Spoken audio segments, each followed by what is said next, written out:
আসসালামু আলাইকুম। সবাই কেমন আশা আছেন? করি সকলে ভালো আছেন।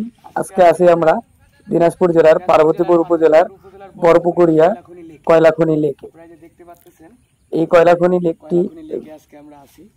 এই যে হঠাৎ কিন্তু এখানে তৈরি হয়েছে। এই জায়গাটাতে তো বাংলাদেশের বাংলাদেশে এই বড়পুকুরিয়া কয়লা কয়লা খনি এই খনি প্রজেক্টটি স্থাপিত হয় 1985 সালে 1985 জাপান, তো 85 সালে স্থাপিত চীন হওয়ার পর চীন এবং সম্মিলিত বাংলাদেশ সম্মিলিতভাবে যাত্রা শুরু করে। প্রজেক্টটা এর চলমান এই রাখবে এবং প্রতিষ্ঠানের কাজ বহির্বিশ্বে হচ্ছে কয়লা কয়লা উত্তোলন করে উত্তোলন করে বিপণন বিপণন করা। তারা তো কয়লা অব্যাহত রাখবে। উত্তোলন করতে করতে একটা সময় এই কয়লা এর খনির পূর্ব সাইডের অংশ পূর্ব দিকে এইভাবে ডেবে একটি গ্রামের পানি মতো জায়গা হয়ে যায় এবং পরে এটাকে কয়লা খনি লেক নামে এটার মূলত কাজ পরিচিত হচ্ছে যে ভূগর্ভ হয়ে সমুদ্র থাকে। পর্যায়টা তো অধিক এটা বর্তমান উচ্চতায় সময়ে এটা থাকার কিন্তু কারণে স্থানীয়দের বিনোদন কেন্দ্র এবং অনেকে এখানে ঘুরতে আসে।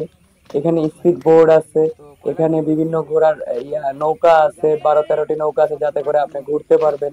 তো অনেক আপাতত বড় একটা এটাকে খুব শুধু সুন্দর টুরিস্ট মনোরম কেন্দ্র হিসেবে পরিবেশ। ব্যবহার করতেছে তো কয়লা খনির এই এই যে শ্রমিকরা। কয়লা খনি লেকটি, এখানে কয়লা খনি কর্তৃপক্ষ জানিয়েছে যে এই লেকের আশেপাশের যেসব গ্রাম বা বাড়িঘর জনবসতি আছে তারা সবসময় রিস্কেই থাকে বা বিপদের উপরেই থাকে। তো আপনারা দেখতে পাচ্ছেন যে এই যে পুরো লেকটাকে আপনাকে দেখানো হচ্ছে। তো আশা করি ভালো লাগবে। তো পরিবার পরিজন নিয়ে আত্মীয় স্বজন নিয়ে ঘুরতে আসবেন এই লেকে। খুব মনোমুগ্ধকর পরিবেশ। ভালো থাকবেন।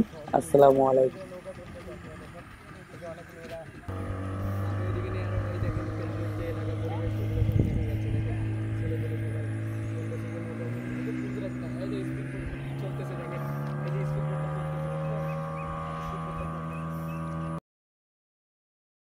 অনেক লোক আছে তো আসেন তো